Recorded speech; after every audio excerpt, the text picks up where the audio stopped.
Anusha, consultant at Dr. Vijay's Cosmetology and Hair Transplantation Center. So ఈ వీడియోలో మనం rhinoplasty గురించి మాట్లాడుకుందాం. సో రైనోప్లాస్టీ అంటే ఏంటి?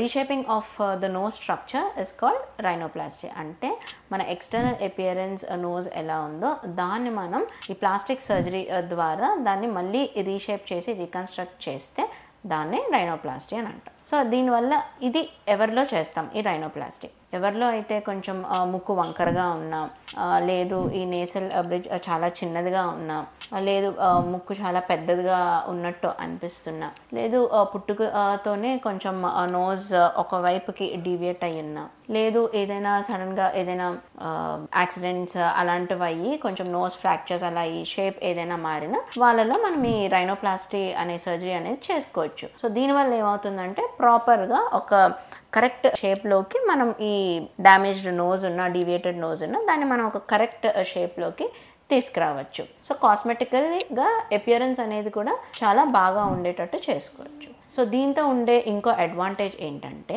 మనకి ఎక్స్టర్నల్ అపియరెన్స్ ఒక్కటే కాకుండా ఇంటర్నల్గా కూడా మోస్ట్లీ వీళ్ళలో కొన్ని ఈ పేషెంట్స్ ఎవరైతే వస్తారో ఈ క్రూకెడ్ నోస్ ఉన్న వాళ్ళలో, లేదంటే కొంచెం పెద్దగా నోస్ పెద్దగా ఉన్న వాళ్ళలోని మోస్ట్ కామన్గా బ్రీతింగ్ ప్రాబ్లమ్స్ అనేవి ఉంటాయి. అంటే ఊపిరి తీసుకోవడం కష్టంగా అనిపిస్తూ ఉంటుంది వీళ్ళలో. తరచూ సైనసైటిస్ అలాంటివి రావడం వంటివి కూడా ఉంటుంటాయి వీళ్ళలో. సో ఇది దేనివల్ల అంటే మనకి నోస్లో ఇన్ఫీరియర్ టర్బినేట్స్ అనేవి కొన్ని ఉంటాయి. అలాగే నేజల్ సెప్టమ్ అనేది కూడా ఉంటుంది. ఈ నేజల్ సెప్టమ్ అనేది ఒక వైపుకి డీవియేట్ అయి ఉన్నా, ఈ టర్బినేట్స్ అనేవి కొంచెం వాప్ అనేది ఉన్నా సరే వీళ్ళలో ఈ బ్రీతింగ్ ప్రాబ్లమ్స్ ఉంటాయి. సో ఇలాంటి పేషెంట్స్లో మనం రైనోప్లాస్టీ చేస్తున్నప్పుడు ఏంటంటే మనం ఎక్స్టర్నల్ అపియరెన్సే కాకుండా ఈ ఇంటర్నల్ ఇష్యూస్ కూడా సర్జరీ ద్వారా కరెక్ట్ చేసుకొని ఈ బ్రీతింగ్ ప్రాబ్లమ్స్ నుంచి కూడా పేషెంట్ని మనం రిలీవ్ చేయొచ్చు. సో ఆల్టుగెదర్ ఈ ప్రొసీజర్ అనేది జనరల్ అనెస్థీషియాలో చేస్తాము. And depending on